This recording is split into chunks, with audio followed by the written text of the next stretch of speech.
What is going on, guys? DBG here. On this video we are going to be talking about the top 10 best value cards in NBA 2K20 MyTEAM. So if you guys are new to the channel, subscribe. We upload more MyTEAM content than anywhere else, and basically right now there's no really realistic sub goals. We've just hit 200k. Either way though, if you do like MyTEAM, subscribe. We upload more 2K20 as well as the fact that I'm full-time for 2K21, so you better believe it's going to be the same next year. But anyway, I'm going to be talking about these cards purely in terms of their value, because in my opinion the best card in this list isn't the #1 best value card. It is just purely based on price. So these guys are going to be guys that are relatively cheap. It's not like most of them are not cards that you're going to be getting for like less than 4 or 5k MT.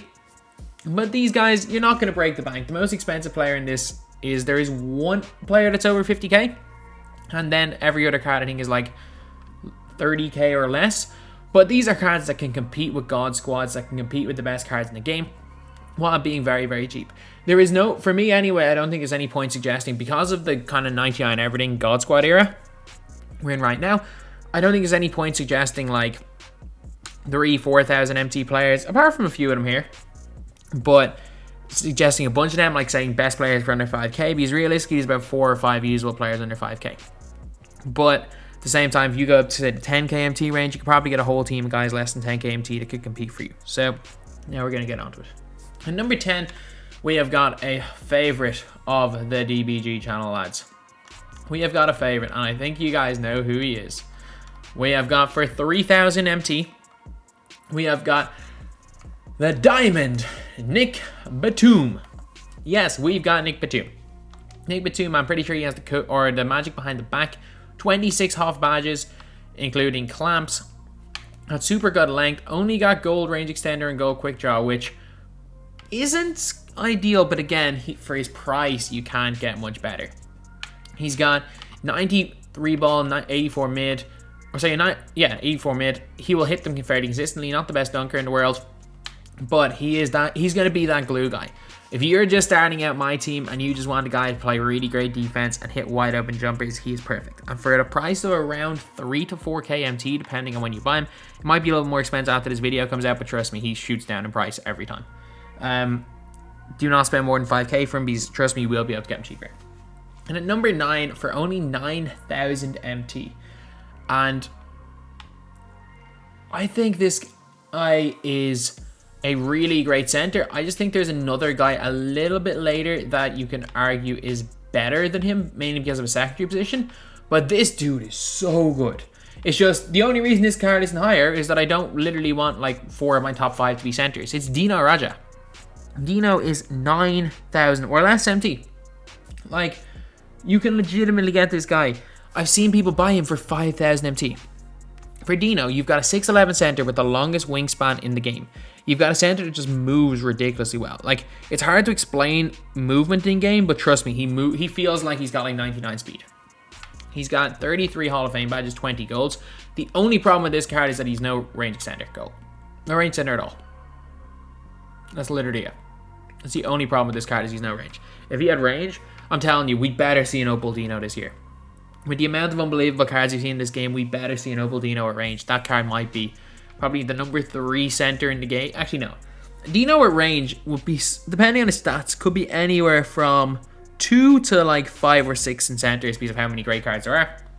But man, great release. He's got a great post game, and 79 3 ball feels like it's 85. If he's not from range, he's greening most of the time. Great mid range, great dunk, great ball handle. He's got really great defense because of his length, more so than anything. Also got fantastic speed, through ball acceleration, and pretty decent lateral quickness. He is ridiculously good, and it just shows how many great players are on this list if he's this low. And then at number 8, we are going to go for a 2-guard. And this guy is a pink diamond card. And I'm pretty sure a lot of you guys know who he is. He is a super nice card. It's Joe Caldwell. Joe Caldwell has got base 98. He's the only... Anthony Edwards has it as well. There was a while where he was the only actual base 98 player in the game. He's got 35 half badges, 15 golds. Those 35 Hall of Fame badges include range or quick draw. No Hall of Fame range, which is like his only kind of downside. Also, his behind the back isn't the best, but is a really, really solid defensive card. Great defensive tendencies. He's got gold intimidator. A really great dunker. He goes to the basket. Like, if you're going near the basket, he's going to dunk on people. 97 driving dunk. He's got a not great 3 ball, but again, with his release, it doesn't matter. It might as well be 99. He's got great ball handle. Pretty good perimeter defense, not great interior. Great speed, great lateral quickness, and another huge thing with this card right here is his defensive tendencies. On ball steal tendency of 80 is really, really good. Then at number 7, we've got probably the best player on this entire list. However, he is by far the most expensive. We're going to small forwards. And for how far we have to go back, it just shows how good Rain's account is. We're using Jimmy Butler. Jimmy Butler is around 60 to 70k MT right now on Xbox anyway. I did check before this. Might be a bit more expensive on PS4. But man, Jimmy, one of the top defensive cards in the game. He's like on par with Paul George. Maybe a bit better. A little bit worse than Kawhi, but he's still elite. He's got range extender, quick draw, obviously finisher. He's got clamps, defensive leader, hard crusher, interceptor, intimidator, unpluckable, tight handles, off-ball pass, stop and go, pogo stick, space creator, tireless defender, trapper, system finisher, contact finisher. And he is absolutely quality right here. Also has got a great mid-range, great 3. Has got a great driving dunk, great free throw, great 3 ball. Great defense. Great speed. He's just basically, he may as well have 99 everything. Not the best release creating, but off the catch, it is absolutely fantastic. Absolutely fantastic. And now we're on to number 6. And this card is nowhere near as good as Jimmy, but he's a similar type of player. And he is 6k MT. This card is so cheap, lads. It is so cheap. Stacey Augmon. Stacey Augmon's so good. He's got very similar release to Nick Batum, except he's got half quick draw as far as I know. Got 33 Hall of Fame badges. Clamps, intimidator, system finisher, handles for days. Only downside is only go range extender. And his defense is so good. He's got a long wingspan, got a pretty good 3 ball, great driving dunk. He's got fantastic perimeter defense as well. Good speed, speed, ball acceleration, and great lateral quickness. Honestly, he for me is like a little bit better version of Nick Batum and only a tiny bit more expensive. Honestly, the fact is that he's, in my opinion, a better Wilson Chandler, but way cheaper. He's going in here at number 6 because he can hold his own against anybody in this game. And number 5 is a card that I like a lot more than most people do. I'm telling you right now, you guys might have him lower, but for me, this dude is so good. It is so good. He's not a center, he's a point guard. Keep forgetting he's a point guard, but he's best to be ran. Most of the time, he's probably best to be ran a center. We are going down to Bill Walton. Bill Walton, point guard / center, 6'11". He can tween up and down the floor. He's got the James Wiseman between the legs, which is really nice. He's got an unbelievable post game, great mid-range shot. I get it, he's got a 73 ball and no range extender. That is like his one problem. However, if you're playing him as center and he's in the corner, his release is nice enough that if you've got a coach on him, or a coach that boosts up his 3 ball, he's a point guard, as well as someone floor general, that 3-pointer goes up to 79. And it is very easy to green a 79-3 with a great release off a Hall of Fame diamond pass. I'm just saying that right now. Yeah, he's not going to be shooting deep 3s, but if you're in the corner, he's going to hit them more often than not if you're good with his release. He's got a really great ball handle, unbelievable defensively, like ridiculously good defensively, super quick, great lateral quickness. In my opinion, he's on a par with Dino, because Dino kind of moves a bit better and is better length. However, Bill Walton he can tween up and down the floor. But in my opinion, the fact that Walton can play point guard as well puts him that bit ahead of Dino. And it just shows how great value these all are when there's 3 players in between them. And then at number 4, again, the fact this guy is number 4 just shows how great these top 2 cards are. We got a power forwards all the way down to pink diamonds. Danny Manning. 6'11", so he's got like perfect height for a power forward. Or 6'10", so he got perfect height for a power forward. Great wingspan. Also can play the small forward position, which is definitely a great secondary position to have. 39 half badges, 24 golds, including half range extender, half quick draw, half clamps, half intimidator, half quick first step, pro touch, cross key scorer, deep hooks, giant slayer.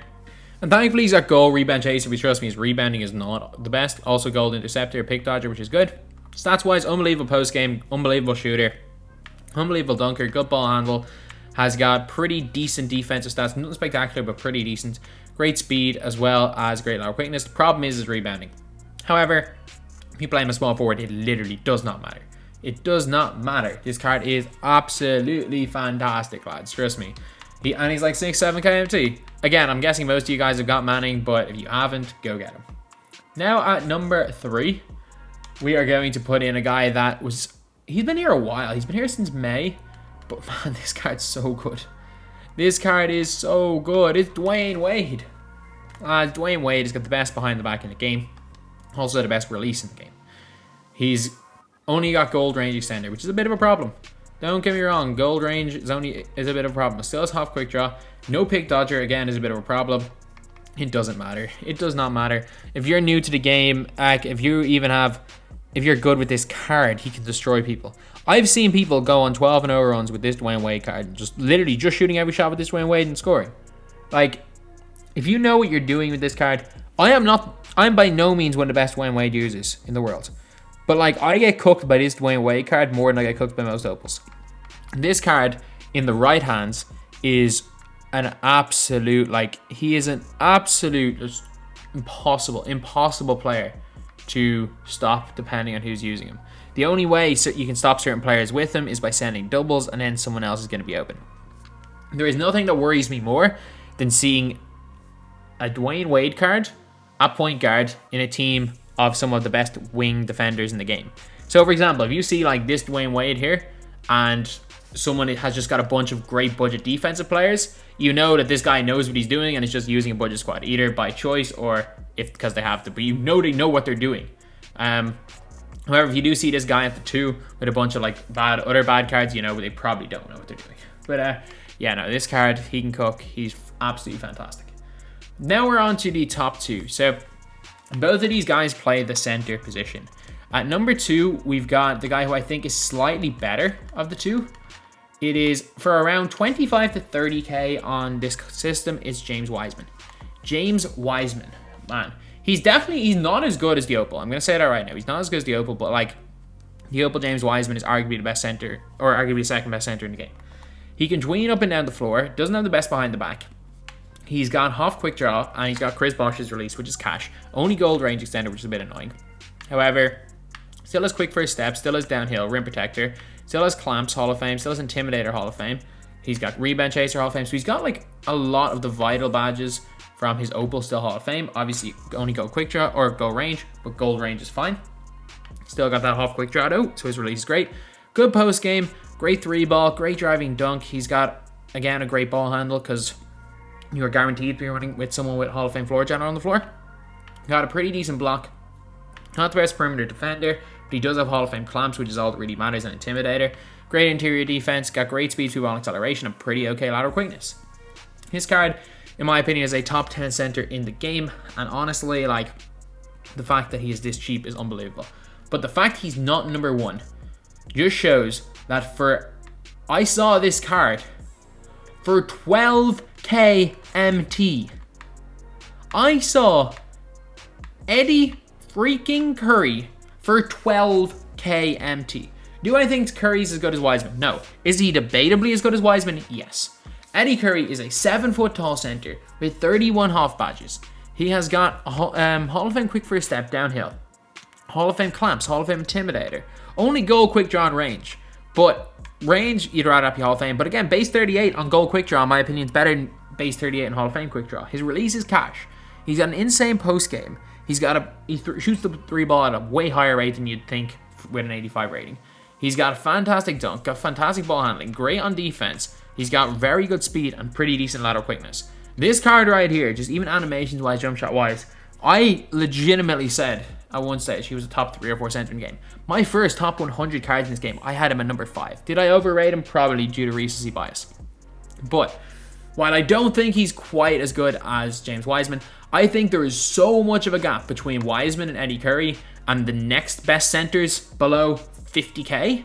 It's not even close. Like, Walton, Dino, and these two guys right here are not even in the same ballpark.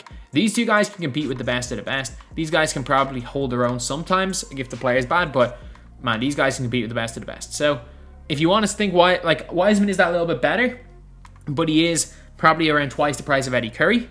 So I'm going to have to say Eddie Curry is the best value card right now in NBA 2K20 MyTEAM. And it's crazy. Like, I've had Eddie Curry as the best value card in so many different scenarios when he was like 40, 50k. But like now that I saw him up, literally saw him for 12k MT. I don't know how he's this cheap, but he is. He's the best value card in the game. So anyway, that's the video. Thank you guys for watching. Please like, comment. I think you only love me cause I'm poppin'.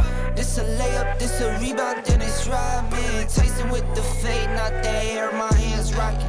When I link with ball